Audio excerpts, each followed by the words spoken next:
Hello and welcome back to another episode of the CAYACast. I'm Brad, and today I'm joined by Gina from the Kaya team, and our guest today is Masedi Mate, founder of Arts Entertainment, as well as the iKAPA2TheWorld Festival, which is having its inaugural date on the 17th of December. Yes. Masedi, welcome. Thank you for having me. What do you think? I know you've been doing quite a press run over the last little while and pushing hard. What do you think people miss out from the intro of you and what you do? As a human being, you can go as broad as you'd like. What's missing from the intro? Yeah.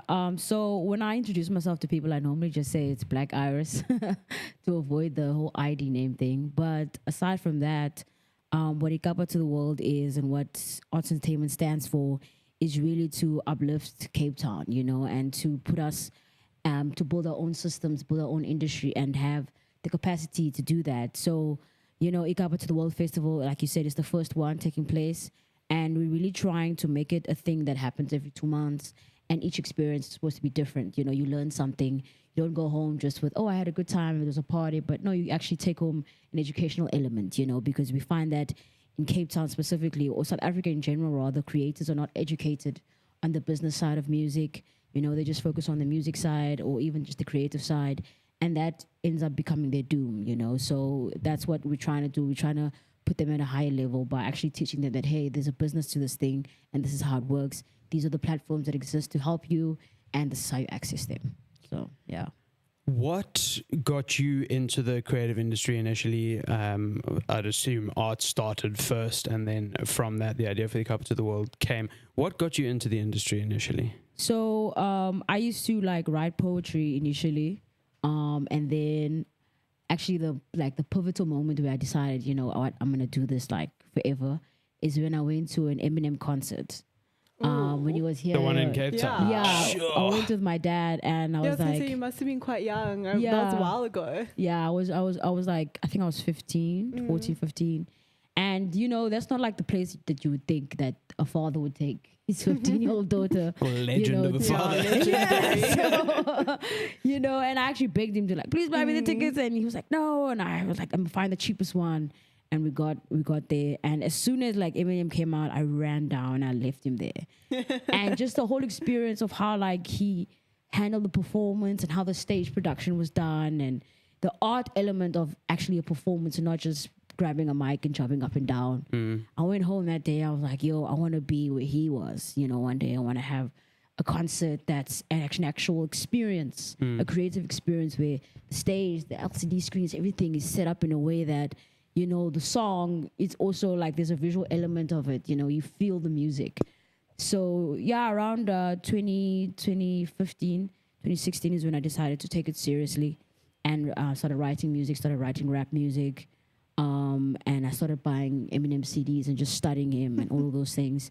And then as I started making music and I tried to like almost like break into the industry in Cape Town, I found that there was a lot of division, man. You know, there's this elitism going on. Like, if you don't know this person and this person, then you can't get in there. If you don't know the owner of this club, then you can't book. You know, like things like that, you know. And it was frustrating, especially when you're a kid. You know, you're like, oh my gosh, there's this exciting thing of music. You know, all my peers are doing it. Let's do it together. But everyone is in their own like little clique, you know. So I was like, you know what? I'm just going to do my own thing. So I decided to start Arts Entertainment. And even with the name, it's an acronym. It means artistically related to sound. And the two is like a double entendre. So it means to sound and also to, which is music and visual representation of music and the presentation of it. So that's what we always aim to do. That's why even with our marketing and our brand partnerships, we always try to create a story, you know, that's relatable and relevant to the youth. So yeah, that's the founding story. That was a good one, that one. Yeah. And I think largely there's a lot of common elements between how you started or more so why you started and what you were trying to do to what we've wanted to do here. And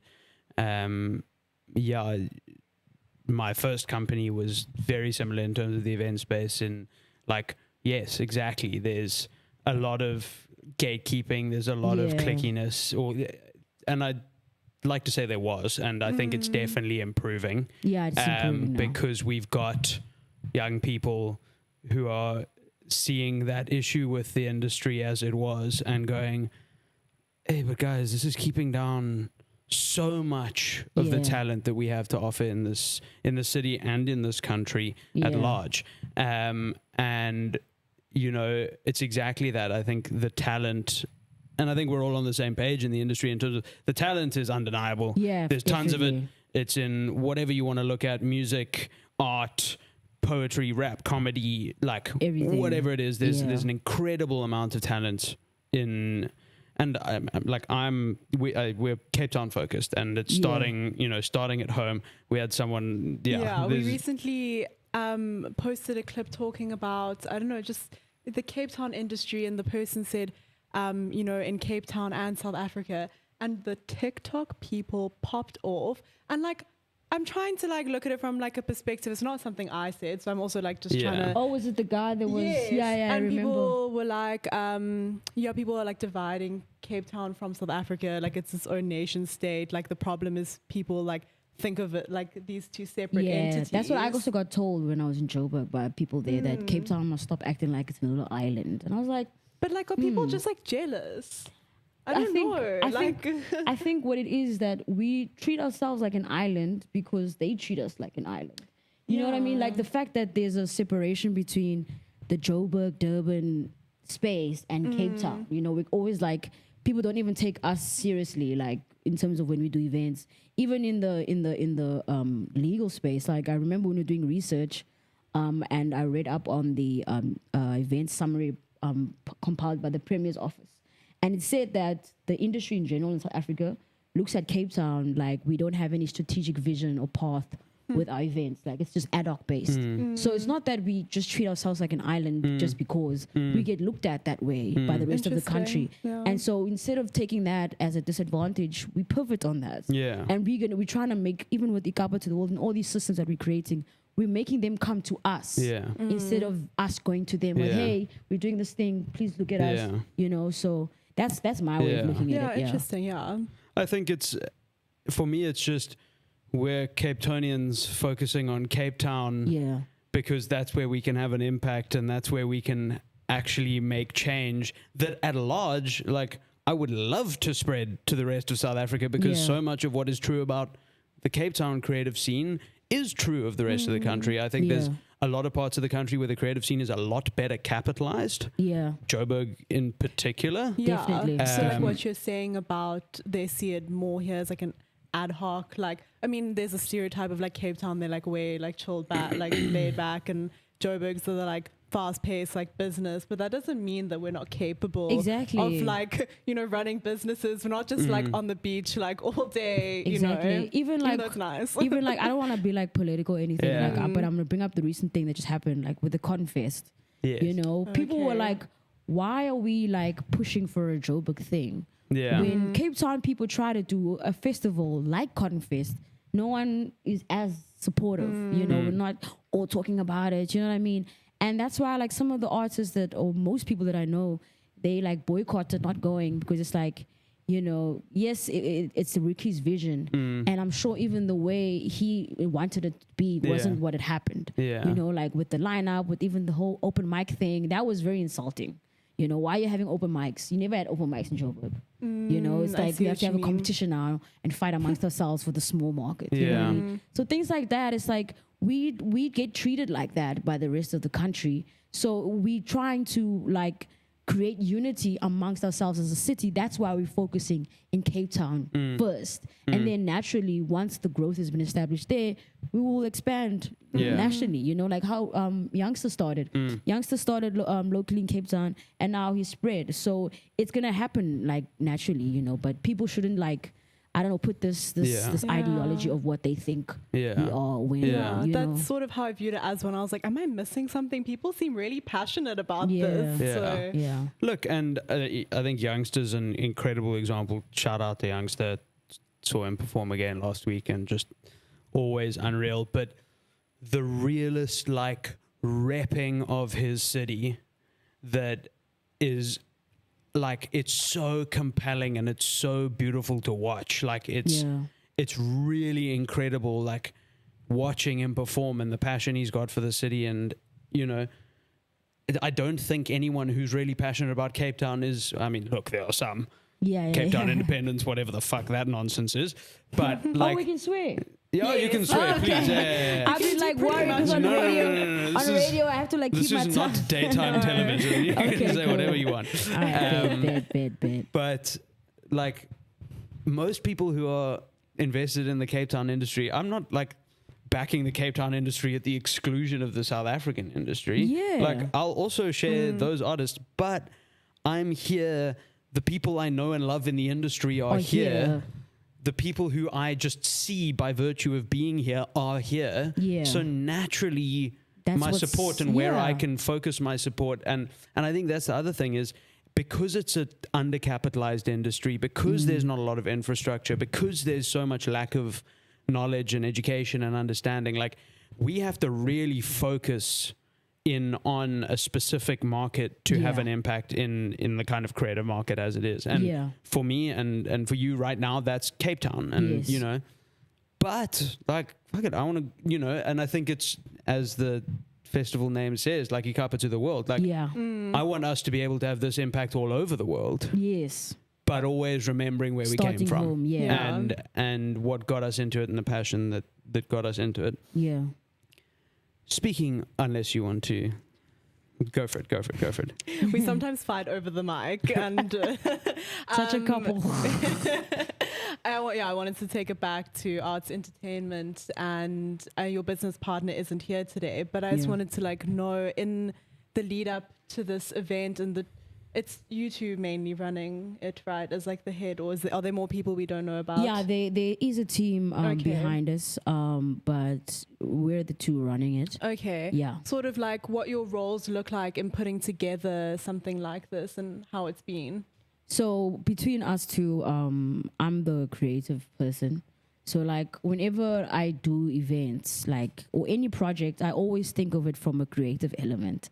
And that's why even the name iKAPA2TheWorld, you know, it came to me like how people always say creatives don't sleep at night and ideas just come. And it literally happened that way because I was like, okay, I'm working on a project that I want to develop and this is the idea. What's the name? It has to be about Cape Town. It has to be, you know, something that sticks and something that can be like an ideology.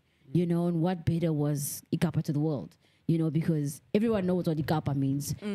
Everyone, even like I remember when I was on radio the other time, this guy was telling me about when people stop at the bus stops on the way to Cape Town, they always be like, are you going to iKAPA? You know, like, I mean, things like that. It's a thing that everybody knows that iKAPA is Cape Town. So I was like, what the goal and the dream is iKAPA2TheWorld. So that's how the idea came about. And then with executing it, and putting it into what it is now, I have to shout out my business coach, Lebo Molefe, on Alan Gray, Alan Gray Opus Foundation, or the Association of Alan Gray Fellows. We get appointed business coaches. So he helped me like narrow it down because initially there was just a lot of words and ideas and like I wasn't really focused on what is the mission behind this, what's the objective, and he helped me like kind of put it down in a concise manner so that by the time we approach the sponsors and the brand partners, you know, I can just speak out of it without having to have any paper next to me and stuff like that. So with that, like my role is like I'm the event director. So I deal with the client, I deal with the brand partners like yourself. I deal with the venue and also the finalizing of contracts and approving contracts and booking of artists. And then my business partner deals with the admin, you know, managing the finances, making sure we have enough money for this and that, you know, all the nitty-gritty stuff that really just bores me to hell because I'm the creative person. And then the rest of the team just helps with managing everything else. You know, we have a stage manager, we have the person who's going to be dealing with the artists, you know, making sure that they send even everything like their bio and their pictures and all of that. So yeah, that's pretty much the team. Everyone is like split up into that. And then we have our guy who's like on the ground marketing, you know, like giving out flyers. So yeah, we're kind of a mixture of a variety of things, but most of us are creative people, so we always think of it in that way. Except my business partner, she's not a creative. I think it's so important to have like That one person. yes, Yeah. yeah. Agreed. And for creative people who look at this kind of a conversation where we're talking about how important the business aspect is and the business education and getting on top of the financial side and all of that, like I think we say that very much with the context of we know that for creative people that's fucking horrible and it's the absolute, no one wants to do it. And for most creative people, it just isn't the way your brain works. And for that reason, it becomes overwhelming and it becomes this like insurmountable task. On one hand, I think all creatives need to have some element of understanding of all of the, you need to understand the finances. You need to understand like registering yourself as a business and registering yourself with PROs and all of that, which comes into it. But also you need to understand a little bit about marketing and you need to understand a little bit about, because hopefully you get good enough at, the jack of all trades aspect. And then you can get to a point where you can bring people onto your team who do all the shit that you don't want to. Yeah. But what's important is that, and I think many an artist has fallen short of this, is if you go into those kinds of relationships, and it's whether it's a manager or just an accountant or a marketing person, and if you have no idea what that looks like and how that is done, you don't have to be able to do it as well as them. You'll by get fucked. no means. Yeah, but if you don't know, if you don't have at least some rudimentary understanding of what it is they're doing, you're going to get fucked over in the long run. And it's like, you don't have to be as good as them. Employ people that are better at you than shit. Better than you at shit. There we go. Because it's just efficient. It means you can just go, you can literally switch off your brain and go, well, they'll do a better job than me anyway. So even if they make a mistake, they'll make less mistakes than me. So fine, but you have to be able to keep tabs on what that is. You know what's crazy? Me being the person who does like all of that, like I run the business, I do the marketing and everything like that. I really struggle with appointing someone to do it because it's like, are they gonna do it how I want it to be done? Are they gonna have it done in time? Like even the banners, like it took forever, and I even remember we had this company, a different company that was gonna do the branding. And they botched it. So I did this myself. I designed the banners myself because I was like, well, sick. You know what I mean? Because I was like, this is the part I'm talking about, is that I made sure that I can do everything myself and I know how to do it. Yeah. So that when someone else does it and it's not up to par, I can actually recognize it and be like, I'm not gonna take this one. It's fine. And I one thing I hate is to waste my time. So like I would advise any creative, like try and be good at the designing your own thing type of thing, designing your own covers, designing your own like marketing stuff, so that when you appoint someone, you don't appoint someone who's gonna do a lackluster job, because then that's gonna frustrate you. It's gonna waste your time because then you're gonna have to do it again yourself. Yeah. You know what I mean? So like that's what I'm working on now, is that I want to find a team and build a team that I can be comfortable with. Like I don't have to worry. Yeah. You know and that's what I mean? difficult. Yeah, that's very difficult at the moment. So it's better to be good at the marketing and designing stuff, because it's your brand when you're an artist. You're not just a creative, especially now in the era that we're in. Companies are looking more now to work with brands with artists, because artists, they have a different way of communicating with consumers that's more relatable, and it adds like value to the product or the service that the company is offering. Like for example, let's say for argument's sake, how AKA's deal with Cruise, people didn't really buy Cruise before. It was just like this fancy vodka that we didn't really, we always went for Sky, and then Cruise Watermelon came out and we're buying it just because it's AKA. And on top of that, it tastes nice. You know what I mean? So it adds a different value and an experience to it because of AKA's brand, So I would advise artists now, like, to start working on that and focusing on the fact that really, dude, like, you're not just a creative. It's not the 1960s anymore where all you do is record an album, hand it over to a record label, and you go about your business. Yeah. We're living in a digital era now where every single move you make is business orientated. Yeah. Well said, and I think that's an important thing for people to note. Can you give people a idea of what they should expect at iKAPA2TheWorld on the 17th. What from arriving, if they arrive at the beginning, and assume someone's arriving and staying the whole time to the final performer, what can they expect over the course of the day? So we're doing things a bit different with this event. There's a lot of experiential marketing going into it. So as soon as you arrive at the door and you put on your armband, there's going to be a barcode similar to this that you scan that's going to open up an event gamification platform. So on that platform, you'll get the agenda of the event, of what's going to happen, everybody that's involved, like yourselves, also an event map where they can find, okay, there's the Kayak Creatives workshop, there's the Cape Town Gin cocktail bar, this is where the stage is, this is where the smoking area is, you know, because the venue has like 3 floors, so like that make it easier for them to access things. And on top of that, there'll also be like questions. So like, remember, like what we're trying to do with this is trying to understand what it is that the city wants and how do we tailor to that, because remember, we're trying to, that's our market right now. So the MC of one of the MCs will go around scanning everyone's barcode, and like a random question will pop up about the event or the brands there. Like, what do you think of the Kayak Creators Workshop? What did you learn? What do you think other companies can learn from them? What do you think Cape Town can learn from this? What is missing in Cape Town, you know? And that information will be stored as like marketing data for all of us that's a part of this event, to know that as we move forward from now on, what we are trying to do, we make sure that it addresses the needs and the customer pains of the people who consume our work, you know? So aside from that, there'll also be like competitions going on. You know, you're taking pictures at the Cape Town Gin cocktail bar wall banner, and you know, whoever has like the best way of representing what spirit of Cape Town they have, because the hashtag is Spirit of the Cape, because Cape Town Gin is a spirit and it's also about iKAPA2TheWorld.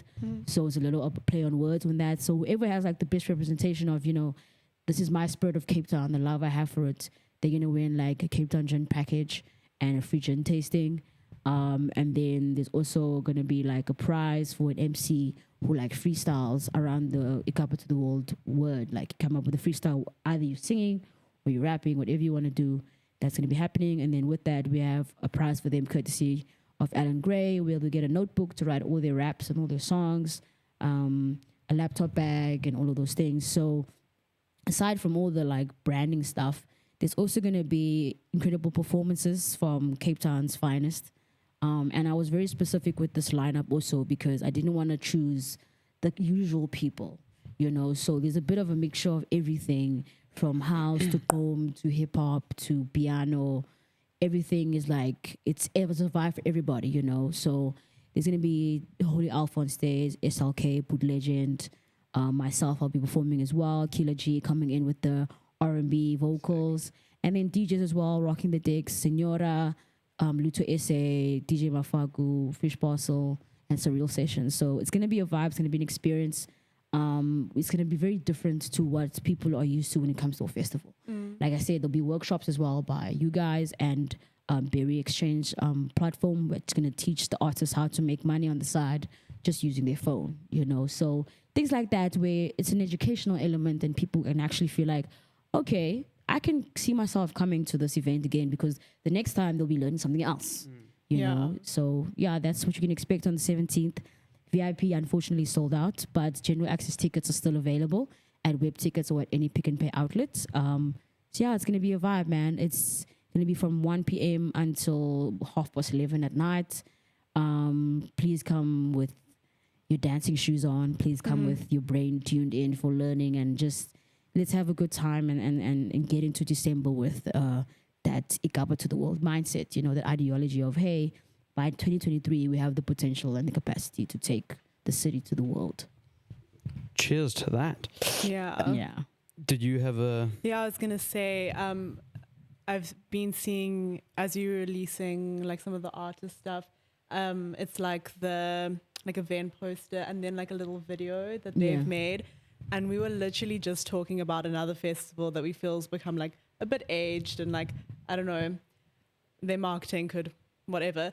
But it was just like another thing of like how I feel our brands like really connect. Like, you understand the importance of like making that like connection between like the artist and the audience, because I'm way more likely to attend your set if I felt like you were speaking to me Yeah. and just like see your face on a poster. And it's such smart marketing, and like you guys just understand that. Yeah. And I asked the artists, like, you know, like to tell the people what iKAPA2TheWorld means to them, so that, you know, if the audience can be like, you know what, I fucks with that, I feel the same, I'm gonna pull up for your set. Exactly. You know, and it speaks to the Cape Town audience directly, because the name itself and the artists from Cape Town are telling you what it means for them if they were able to take their art to the world. So, Exactly. yeah, thank you for that. Yeah, I mean, yeah, I think it's the storytelling, and as Gina said, like having that connection. And I mean, you see so many like DJs and, you know, like posters, and it's like it's the same press photos, and it's Yeah. just It's so like easy to scroll past. it's just like I don't even like see it.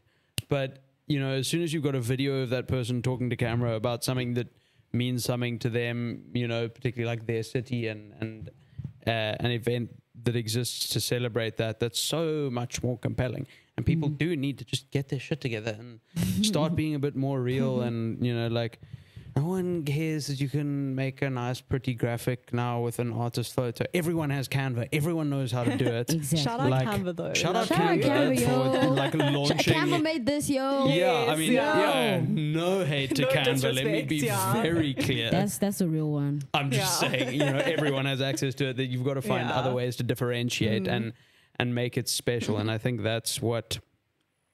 Yeah, I mean, and as Gina said, I think that we align with as well. You know, in terms of it's important to create an experience, not just an event. Yes. That was why I called my first company Audiophiles Experiences. It was like an event for me is like something you go to and it's that, and then you leave. Yeah. And you are a number and you go to the event and you leave. Whereas an experience is so much more just compelling as an idea. Like if you Yeah. hear about an experience, you have a very different perspective on that as opposed to just an event. So Yeah. I think that's really special.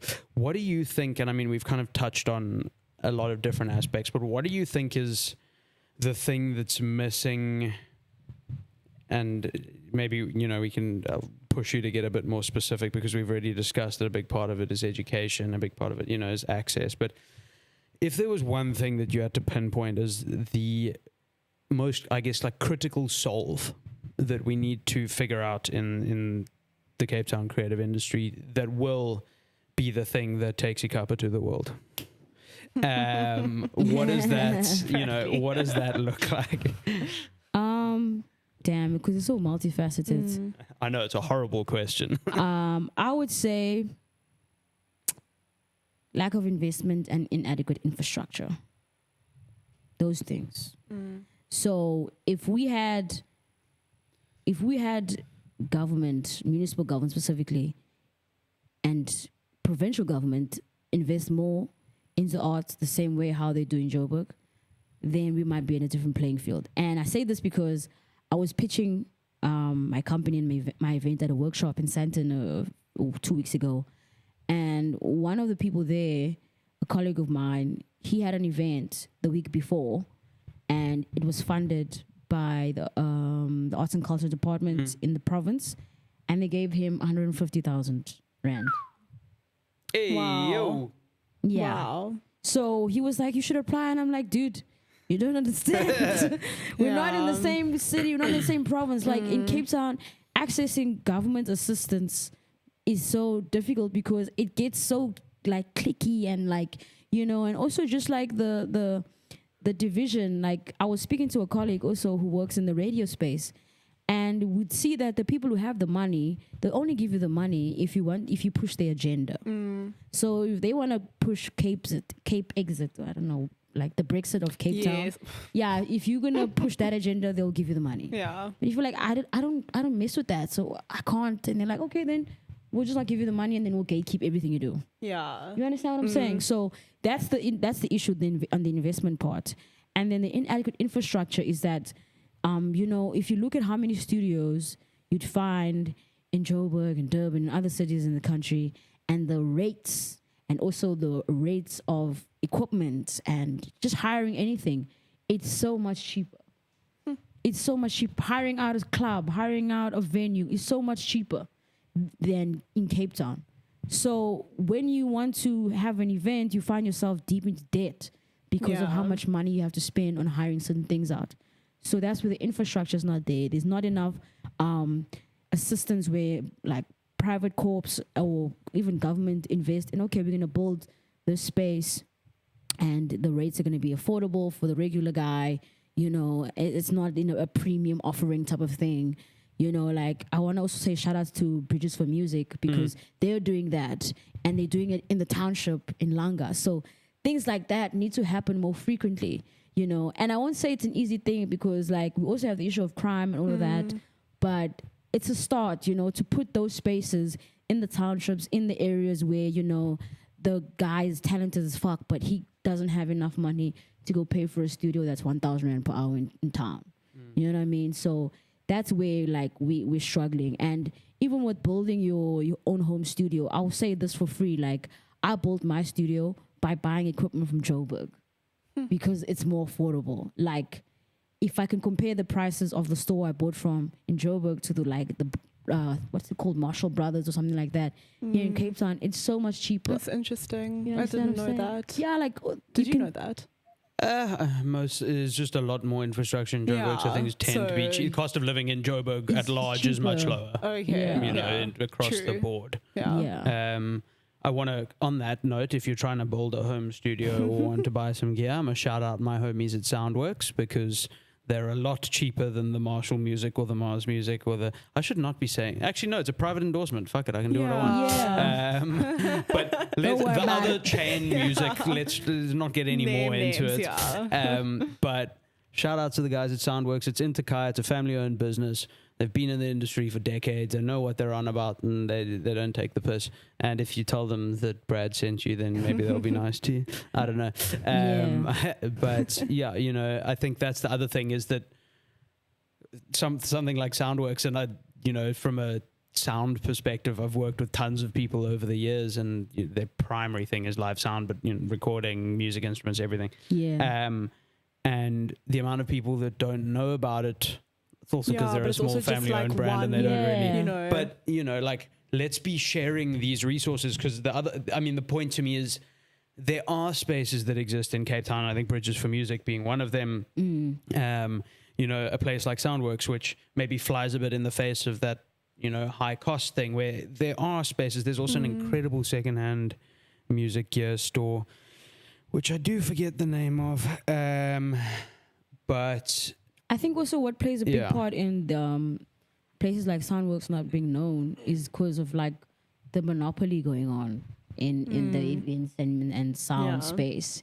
Is that even like when you Google, the first thing that pops up is Marshall thingy. I have no Yeah. hate against Marshall, Yeah. but yeah, expensive.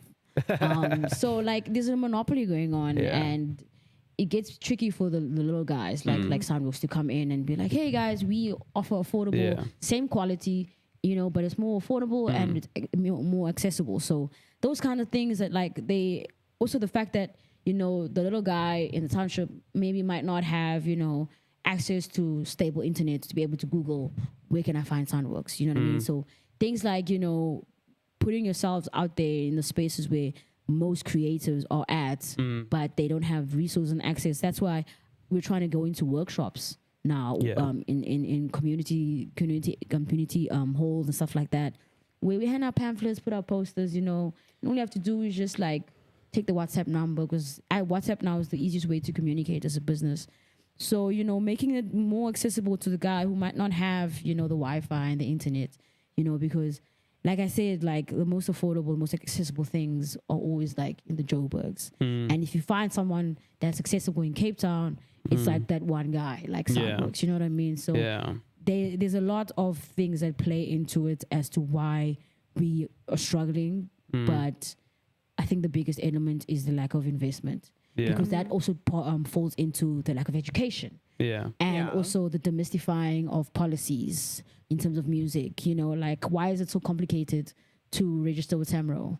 Why is it? You understand what I'm saying? Let's Why? not start with Samurai. Like, you understand what I'm saying? Like Yeah. all these policies and things are in place are so complex, and this very like bureaucratic kind of thing going on, and it's like demystify those things, simplify them. You know, like because like we said, the artist is mostly the creative guy. They don't really focus into that admin type of thing. So make it easier for them to understand, you know. Yeah. But they don't do it, you know. Like, so that's the thing of like, if there's investment, if there's adequate infrastructure, it then filters down to everything else. That's that issue. So yeah. Samra, sort your shit out. Please. We're just gonna clip that. Just that 5-second reel. Frankly, if Samro could sort its shit out, that would solve a whole lot of problems. You know, guys, I for found a out. whole lot of people. I found out on this as a blog. Apparently, Samra only has 11 employees. I don't know if that's true. That might explain a That lot of makes things. sense. Like, Yeah. frankly, that's one of the most believable things I've heard about I was Samro in a like, long that while. makes so much sense. Why you guys have like 250 million rand not paid out to people? Like 11 people are handling that? That's crazy. That's crazy. We may need to Maybe verify someone was that. just like seeking an answer. They were like, no. Yeah, I don't know if it's true, but I read it somewhere. Just Well, confirmed. Samro refuted with proof. Yeah. Otherwise, if That's you what we don't, know. that's 11 all people people. know. So, Yeah. and also where that 250 million rand's going and where that's sitting. Did you want to say something? Yeah. Go for it. Just in terms of like the lack of investment, I think particularly with like the creative industry, there's just like a lack of like respect for like what it is and the value it literally provides to like 100%. life. Like 100%. imagine there was no music. Yo. Imagine there was nothing you could enjoy in life. Like how sad everyone would be. So like creators just get undervalued. Yeah. And like the government definitely don't see its value. Yep. Yeah, all you suits who talk about people getting real jobs, what do you listen to in the car on the way? Yeah. Exactly. I get so annoyed. You like get a real job. What the fuck you talking about, bro? Can you write a song? Can you Yeah. produce a song? Can you produce an album? Can you mix and master an entire project? Exactly. They don't fucking tell me to get a real job because that is a job. Yeah. You know what I mean? Put some respect on people's names. Yeah. I mean, I think that is Yeah. a huge core issue, and for me, it's so, and it goes back to the government thing as well, and it's why I think government needs to put some more money and energy and time into developing the creative industry in Cape Town. Is we do have world-class offerings as well. That's the other thing to Definitely, we talk. do. Like the film industry in Cape Town is world-class. Netflix, the major US studios, Yeah. they send a whole bunch of their shit here to get produced because it's produced at a comparative quality at like half the price or less. Yeah. But we have world-class offerings in film. I mean, TVC adverts, that, you know, the music studios in Cape Town that are world-class, and people come from all over the world to record and work in.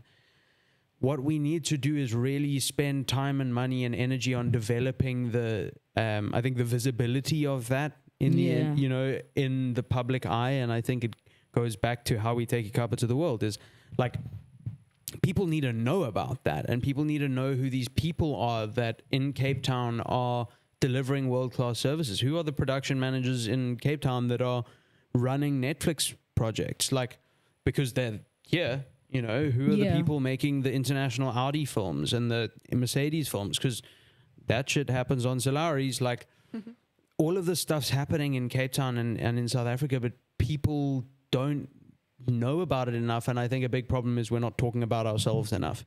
And I think that goes to why, we started the podcast and what we want to be doing is just like, we all know these people, especially if you're in the industry, you know these people, you know these world-class engineers, technicians, producers, directors, whatever. But a lot of people don't know that these people are walking around in their city, you know, and people will walk past, you know, massive celebrities at the waterfront or whatever, and like just not bat an eyelid. And I think that to a degree is a problem, because if you develop your creative industry and your creative like market at large to a point where it's highly valued, I think for me it's one of the reasons that the US has such narrative dominance internationally is the value of Hollywood.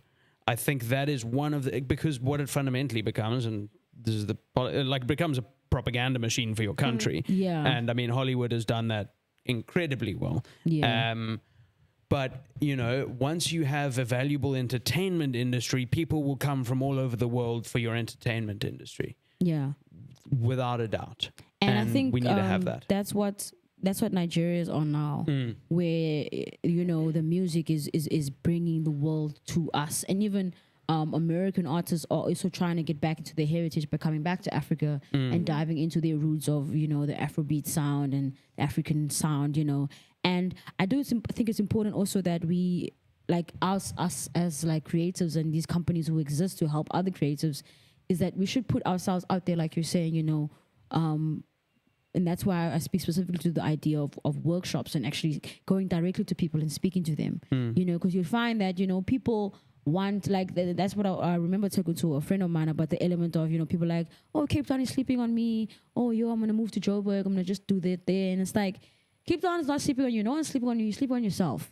You know, if you don't go out there, you know, and try and meet the people who exist to assist you, you know, then you're going to be in this little bubble by yourself. So it gets like the thing with Cape Town, it boils down to so many issues that, you know, the one problem filters into the other one and the other one into the other one. And it gets really difficult to know, like, what is the root? Because there's so many things. It could be the policies. It's everything that's just like, even with the changing of the percentage of radio airplay of local and international, like, the fact that had to be a conversation is beyond me. Yeah. Like, why are we begging and fighting for our own music from our country to be played on our radios? On our radios. Like, that was weird for me. So things like that, where we as a country don't respect our artists enough until they get, you know, the dubs of the Davidos and the Wizkids and the Drakes. And then we're like, oh,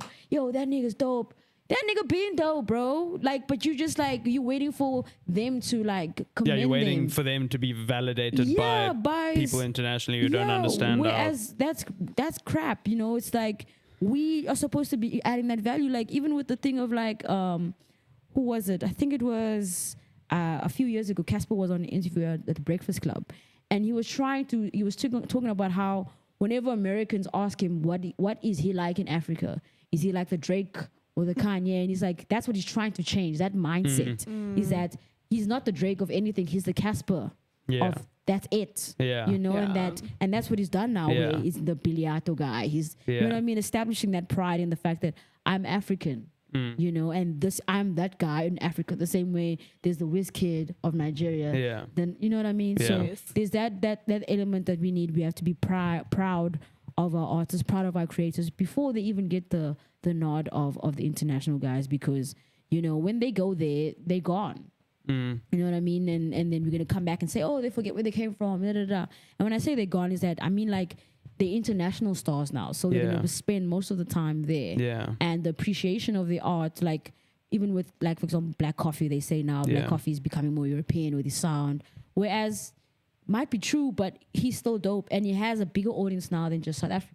And he plays in Europe. And he plays all in Europe the time. all the time. So you understand what I'm saying? So things like that, where whenever we always criticize our artists when they get to that superstardom level, because now all of a sudden they're changing. Well, it's they don't get enough support in country.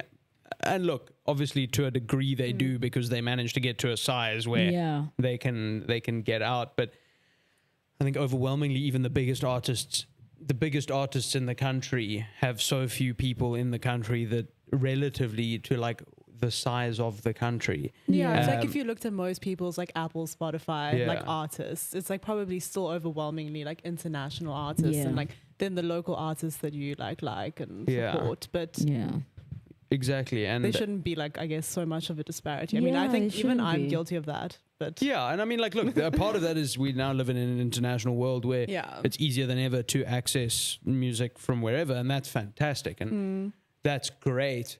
What we need to start doing is using that to our benefit instead of just going, oh, cool, I can now consume endless American content. It's going, oh, shit, so if I can consume endless American content, they can consume all of our shit, so I need to now make shit for them to consume. And I think that's the other issue is developed entertainment industries, and even the guys in Joburg versus in the less developed or less capitalized industries like in Cape Town, is like they're creating shit constantly, and they understand the value of putting that out, and they understand. And I think it again is like cater to an international market. If you're an artist in Cape Town, push your shit as hard as you can to an international market, because like, why not? You now have the ability to access 8 billion people as opposed to 55 million, 60 million. Like, that's fantastic. That's the biggest opportunity we've ever had to take our city and our country to the world. Like, we've now got the tools to do it, but we're not producing it. It's a game of content production ultimately at the end of the day in today's day and age. If you want to build a brand as an individual, but particularly as an industry, if you want to, grow at that scale, you have to be putting out tons of content and material about how you're making the music, how the events happen, how, why they happen, what's the mission, and, like we've had those conversations. What are the problems? Like, you have to create that backlog and that kind of wealth of content and information about your industry so that people can, instead of finding an artist and going, oh, I found this cool artist on Spotify, I went on Instagram and they're like, post some shit every couple of weeks, and it kind of seems like they're actually inactive, and I don't really get to engage with them. The whole point of understanding the business side, because your talent will only get you so much attention. You might lose interest in that person if Talent maybe you're not gets you in the seeing door. them on the socials. You know, it's funny that you guys mentioned that. I've had issues with 2 artists that we've had to remove from the lineup because of that. They like, no, this posting is not within my brand, or, my market won't understand. And I'm like, dude, do you understand what marketing is? We see the same ad on TV like 20 times. We see the same ad on Instagram all the time.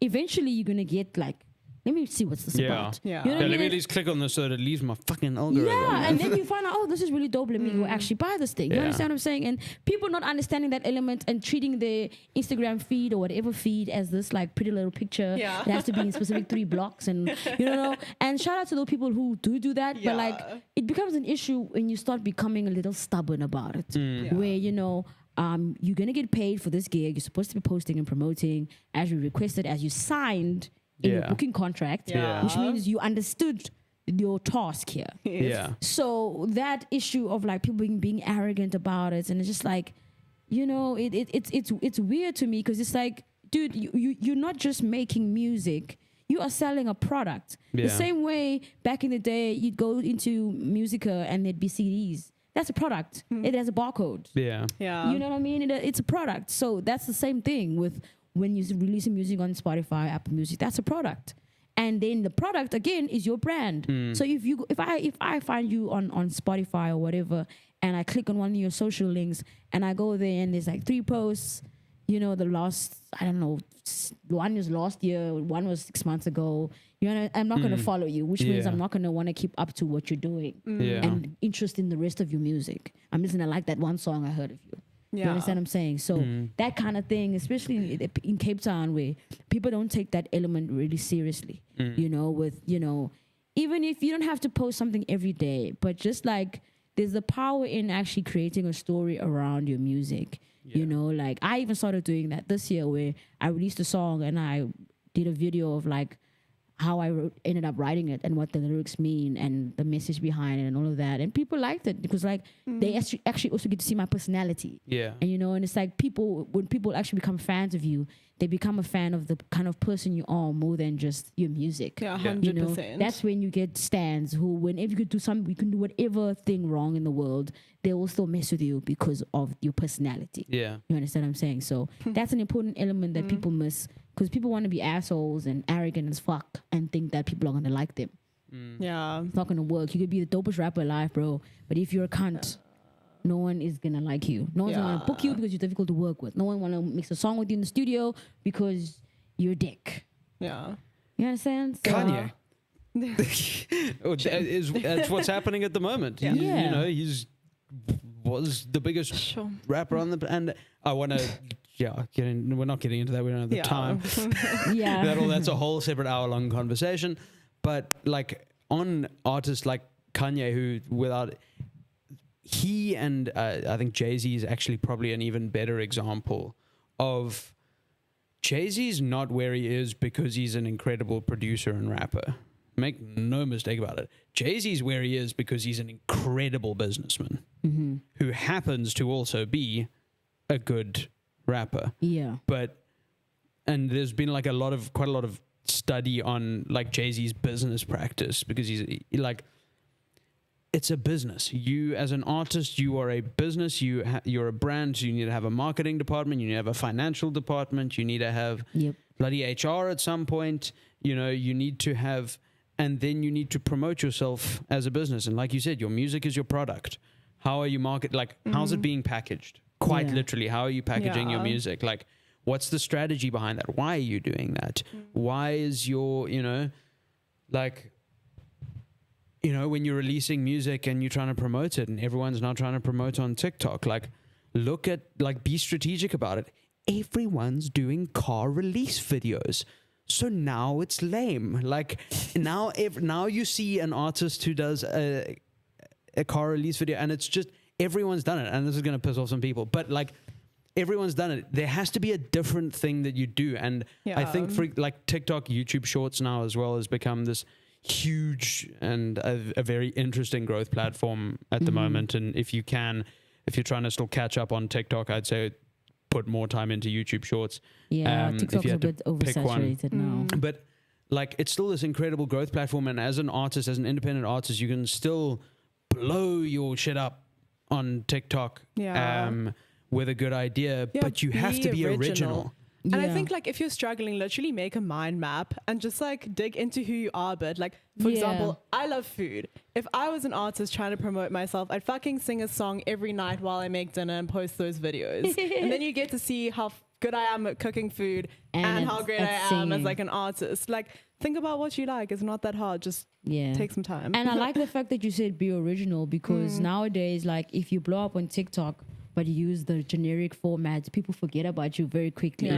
So it becomes like a double-edged sword with TikTok, because yes, you blow up, but then people just like, they forget who you are, they forget your name. You know, I don't even know how many like artists that have blown up that I've completely forgot who they are, what they are. You understand what I'm saying? Compared to, like, for example, Lil Nas X, who used a very original way of marketing himself on those platforms. That's why he is where he is right now with just one album.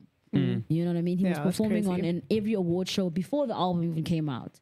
You know, that use, of course, it's like an exaggerated example because it's in America, but he's a perfect example of how being original with your content, you know, and using those platforms that already exist in that format is the best way to blow up and then still maintain sustainability and relevance. Because if you're going to keep doing the same thing that everyone's doing, like the car thing, or creating a dance, like, bro, we're tired. People don't even dance anymore. Like, that's so true. Who does TikTok dances anymore? That's so true. That's wild. I hadn't thought about that. Like, hopping on a trend will probably get you a lot of views, just like algorithmically, but it's not going to be memorable. Yeah, because like, you're just one of very many videos that look almost identical, and I think that's spot on. And going to the originality, and I'm gonna use Will as an example. Shout out Will Lindley, just because in terms of marketing organically, originally, and strategically of late, I haven't seen anyone do it as well in Cape Town. And he did the car videos early on, and they worked for him. I mean, he had a couple that went super viral, and so he still does those videos when he's promoting a new song. He'll do a couple in the car, but there's also always new formats that he's trying with. So it's like, if you find something that works, and look, I'm not saying everyone try and do car videos because we know that works, because now it doesn't. But if you find a format that works for you, keep using it, sure, because it's a safe one in the bag. Like, that's a one that you can put out comfortably and will do reasonably well because people associate it with you. Yeah. But you've got to constantly be pushing to out-evolve yourself. Like, you've got to push yourself because, like, knowing Will and his team and as soon as they find a format that works better than the car videos, they'll switch to that, so that they're no longer using an older, strategy before anyone else realizes what they're doing. And then that one will be the one that is the safe, consistent, works well. Keep experimenting until they find a format that consistently outperforms it, replace it. And like, I think that's also like, you have to get analytical with the stuff you're putting out. You have to be practical. It can't all just be ego and your creative license and artistic, how you want to put it out. Look, that works for some people. That has worked for some people who stick to their guns, hard-headedly, and it works out. But if you want to do it efficiently and smart and quickly, like learn the basics of social media marketing and algorithms and analytics and how to like put together a content plan. And there's so much information on the internet. You know, it's actually crazy that you mentioned Jay-Z, because like I look up to him like 100% as an artist and also as a businessman, in the way that him and Biggs and I forgot his name now, started Rockefeller, and how they built that into what it was.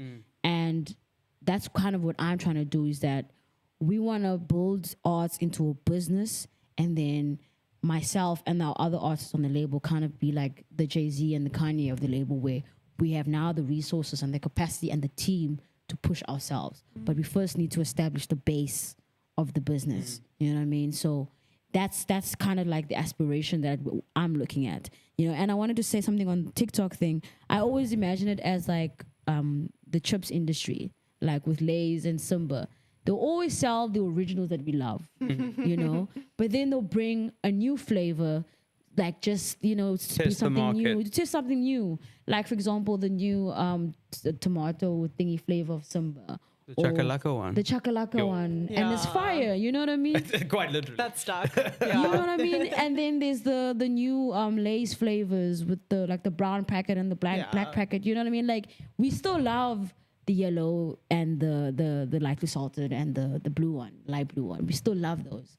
But when we're at the store, we see them there, and we're like, let me just take the black one. You know, I had the other one last time. You know, so it's kind of like that. You get treated like the chips industry. Like, you sell the normal stuff, but bring in something new every now and then to just shock your audience. Because that shock value can add a lot. Yeah. You know, it's like, you know what, this person is always bringing something new, and I can always expect something different from the experience, you know. And that's what we're trying to do with our events and also with our music. Like, we always, like, even myself, whenever I make music, I always make sure that I go back and I listen to my previous release. Is this next release better than that one? Is my vocals clearer? Is the mixing better? Is the production better? It's like, it's still Black Iris. They can still expect the same kind of bars, but it's like, it's a different flow. She changes her voice a bit more here, you know what I mean? So there's always like the differentiating factor that I put into the music, and as well as with the business. And I think in the long run, it's going to start working to our favor, as it has already now with the brand partners that we've been involved in. So I advise like every artist out there, start your own record label, start your own thing, even if you're a solo artist. Because even with Samra, for example, they're more likely to take you seriously if you're signed up as a publisher, which is a record label, compared to if you sign up as just an artist. You know what I mean? So those kinds of things where if you get sued or any other legal issue comes up, you don't get sued in your personal capacity. Your company gets it. And all those admin things. Like, start up a company. It's only 175 Rand on CIPC. So I don't know what you're waiting for, guys. First portal, it's easier. It's 170 Rand if you want a named company. It's even cheaper if you don't care about naming your company legally. You can still operate under whatever brand you want, because that does not matter. It's very cheap to start a company. And I think one thing to, like, pick up on is, like, starting a company in that way in South Africa, starting a small business in South Africa is actually very accessible. We have a relatively very good small business framework. Legislatively, there's a lot of support for it. There's a lot of money that goes into it, because the government understands the value of developing the small business market. So it's a lot easier to start a company than you might think. It's way easier.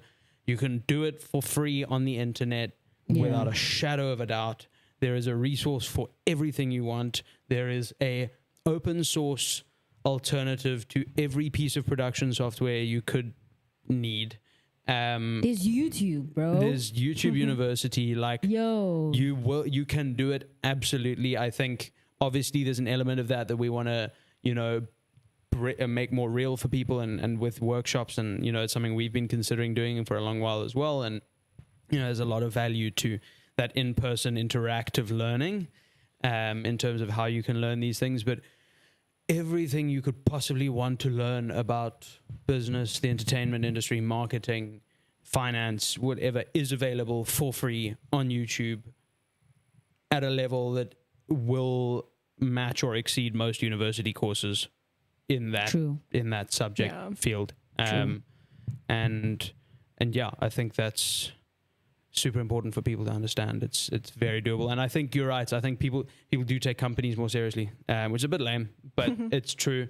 It does give you the legal protection, which is also valuable. Yeah. The separation's great. You can do all sorts of things as a company that are a lot easier than if you're trying to do it as an individual. So yeah, if you're an artist, start a record label. You don't even have to use it for that long, but learn it. Yeah. Because, you know, there's so much value in that, because you'll learn how to write record contracts and what needs to go into them and what to look out for, which means when you read yours, you're so much more And that's true, actually, educated on it. I compiled the record contracts for our company, and I then got another one offered by this publishing company. They want me to write a song or do a song that they're gonna use in like movies and whatever. And I read the contract and I'm like, this is going against everything we stand for, because I own nothing. They decide everything.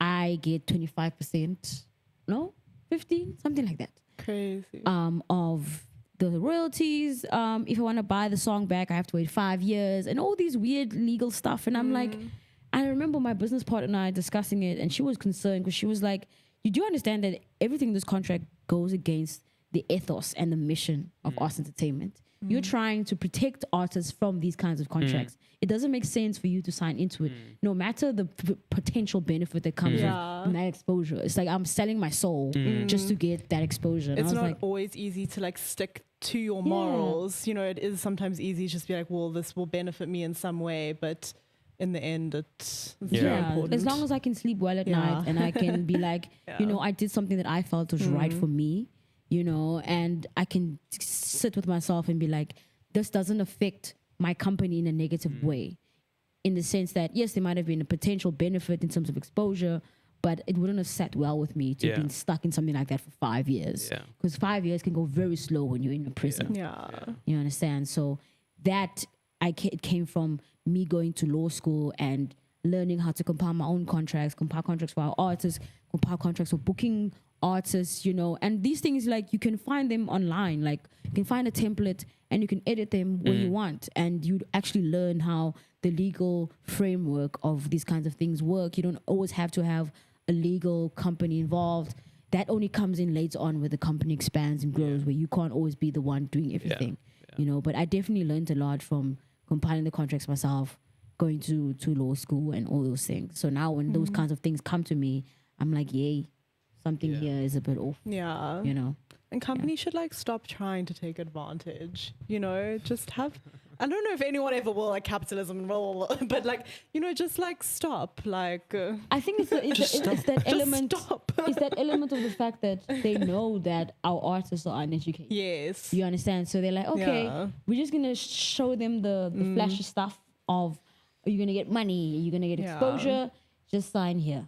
You know, and they know that, okay, the artists, they, like, if you take an example of like the MTs of the world who sign these contracts with the record labels, and it's like a slave deal where they buy you the car, they buy you the house, they buy your jewelry and everything, and you don't understand that. And then once you get out, all of that stuff gets taken away and you're so confused. You think you're getting so or you much. have to pay it all back. You think like, I'm a superstar, you know, I own all this stuff, and meanwhile you own nothing. That's you understand what I'm saying? Debt A account whole in the MT labels had to books. Uber around Joburg, guys, because they took his car.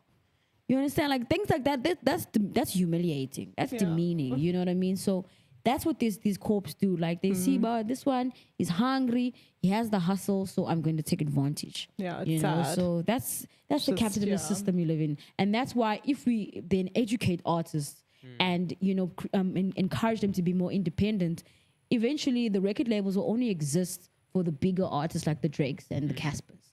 And the independent guys can move quicker. Like, for example, Black, he signed under an independent label that's under distribution, under Universal or whatever. So that kind of thing is where, like, you educate them and you set up the system where these big guys can no longer take advantage. And I think that's what's happening now. Everyone is trying to get ownership of their masters and their publishing and all that stuff. But we're not where we're supposed to be yet, especially in the Cape Town space. Yeah.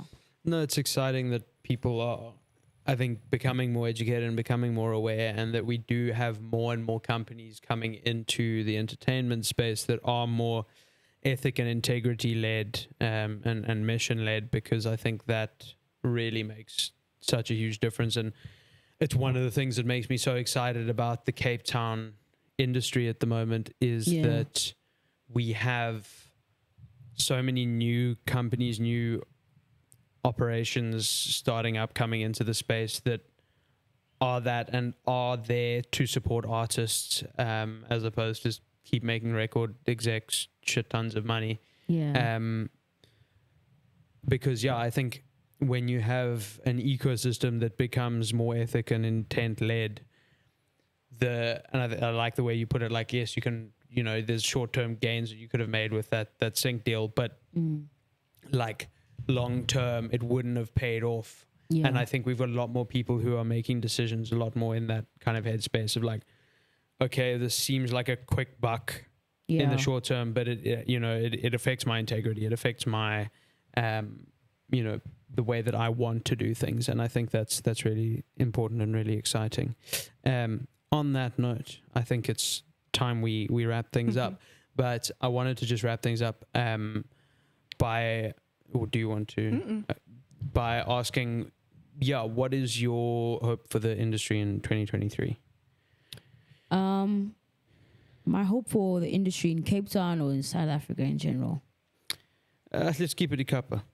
Okay, so for me, like, the hope is that by next year, especially with the brands that we're partnering up with and the companies that we're trying to get involved in our vision and our goal, I hope they don't get in. I hope that when these people, these big guys, put their money into us and invest into our ideas, that they're not just doing it for the sake of looking like they care. I hope that we go into 2023 with the fact that they really care about the arts. They really care about the mission that we're trying to move, because it will then make artists then less afraid of approaching them for assistance, approaching them for guidance. Because at the moment, like we just said, it looks like it's just a money-grabbing scheme and the artist is just a tool that's used. So that's my hope for 2023, and that I hope that Cape Town industry also starts expanding and, we start believing in ourselves and not depending on the Joburgs and the Durbans to create projects and spaces that cater for us, when there are many of us here who literally love this place, who love the city, and who literally would die for it just to create an opportunity. So my hope for 2023 is that we really start foxing with each other and not being so weird and egotistical and shit, and, believe in ourselves enough to be like, I'm going to support that because it's for me, it's for us, and not to be selfish and arrogant, and just be more united, because with that, we'll be unstoppable. There's nothing better than a united front than a divided one. So, guys, please cooperate. Well said. Yeah, and get your tickets. Collaborate. And get your tickets. Mm-hmm. Make sure you get your tickets for iKAPA2TheWorld on the 17th of December from 1 to 11:30 p.m. It's going to be a lot of fun. We'll be there. Come say hi. And my mic. Make sure you like this video or podcast wherever you're watching or listening. Subscribe wherever you are. Comment your favorite Cape Town artist below. Shout out some homies. Let's do it. And follow Arts subscribe. Entertainment. Follow Arts Entertainment. We'll you can put probably all scan. You can that if you can through scan your it. laptop, Let us know if you know. can scan on the screen. That'll be impressive. All the links will be in the bio below. We will see you on Saturday.